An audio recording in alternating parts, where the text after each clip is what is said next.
Negotiable instrument act કેસમાં સજામાં લાજપોર જેલમાંથી parole રજા ઉપર બહાર આવી ફરાર થયેલ કેદીને ઝડપી પાડતી સુરત શહેર ક્રાઇમ બ્રાન્ચ નાસ્તા ફતાસ કોડના પોલીસ માણસોને મળેલ બાતમી હકીકતના આધારે કતારગામ આદિનાથ એપાર્ટમેન્ટ પાસેથી પેરોલ જમ્પ આરોપી પ્રતિક ભાવસિંહ હડિયલ ઉંમર વર્ષ 37 ધંધો જમીન દલાલી રહે flat number 701 copper stone Chhaprabhatha road Amroli સુરતનાને પકડી પાડવામાં આવેલ છે. મજકૂર કેદી વિરુદ્ધ કાયદેસરની કાર્યવાહી કરી તેનો કબજો લાજપોર મધ્યસ્થ જેલ સચિનનો સુરત ખાતે સોંપવા તજવીજ કરવામાં આવેલ છે.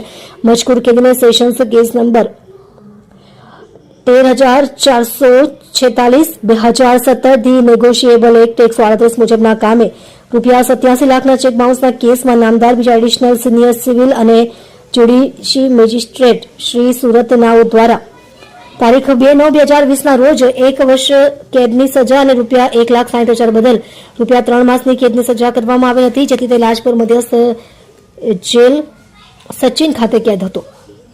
મજકૂર પાસા કામના કેદીને તારીખ 4/2/2026ના રોજ દિન 14ની પેરોલ રજા ઉપર જેલમાંથી બહાર આવ્યો હતો. ત્યારબાદ તે પરત જેલમાં હાજર નહીં થઈ ફરાર થઈ ગયેલો હતો. મજકૂર આરોપી પ્રતિક ભાવસિંહ હડિયલને પકડી પાડવા માટે લાજપોર મધ્યસ્થ જેલ તરફથી યાદી પાઠવવામાં આવેલ હતી, જેથી આરોપી વિશે માહિતી મેળવતા તે હાલમાં પોતાનું સરનામું બદલી કતારગામ આદિનાથ એપાર્ટમેન્ટમાં રહેતો હોવાની માહિતી મળી આવેલ છે. માહિતીના આધારે વોચમાં રહી આરોપીને પકડી પાડવામાં આવેલ છે.